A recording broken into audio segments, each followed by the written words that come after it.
Okay, hello everyone. Today I'm doing a mini drawing tutorial on clothes, and there's three little mini dolls I'm going to be drawing clothes over, and the first one is just a t-shirt with some weird tights.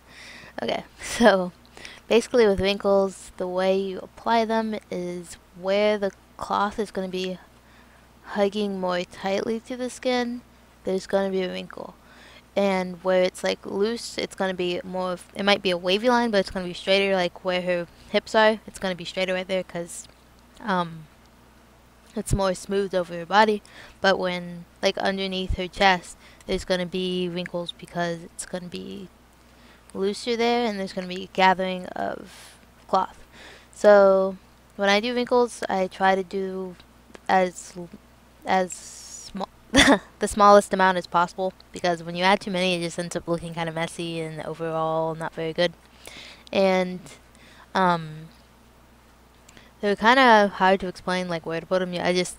Usually I just put them in a place, and then I'll look at it from like far away and see if it works, and if it doesn't, I'll just erase it and try another one. And where the wrinkle begins, like at the corner of the wrinkle, it's going to be darker. Then when it goes into her body, it's going to lighten up, if that makes sense. I hope that makes sense. It's kind of hard to explain. But yeah, and the second one, it's just going to be a little dress. And where her waist is, at the top, there's not going to be as many wrinkles because it's tighter there, not as loose. And towards the bottom, it's going to get wavier, and there might be a little bit of wrinklage. But I didn't add that much because, I don't know, I didn't want to overdo it. So, yeah, I'm making it shorter right there because it wasn't because it wasn't quite working. So, yeah, with dresses, there's going to be a lot of wrinklage where it goes poofy out, and then there's going to be a little bit at the top because it's tighter at the top, so there might be like stretched wrinkles across the top, but it's not going to be, they're going to be lighter and not nearly as dark because there's not as much cloth up there. Basically, with wrinkles, if there's a lot of cloth, there's going to be a lot of wrinkles. If there's not going to be a lot of cloth there, there's not going to be as many wrinkles.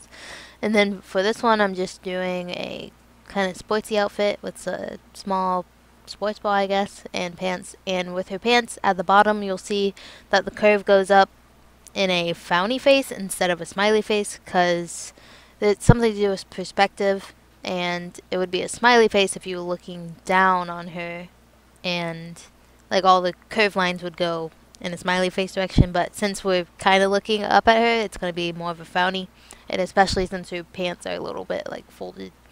So yeah, wrinkles, you just got to try them out and see what works, and make sure you have good line quality with them, and go from light to dark because it just makes it look more interesting and not as choppy. And with more cartoony styles, you'll find that usually all the wrinkles are kind of similar. But if you want to have more if you want the drawing to have more uniqueness to it, try to vary up your wrinkles. And there's a lot of different wrinkle types, so I would recommend just looking at your own shirt or something and just studying it and trying to draw it, because that's really the best way to learn, is to look at life and see how it is in real life. So thanks again for watching, and I hope you learned something. Bye!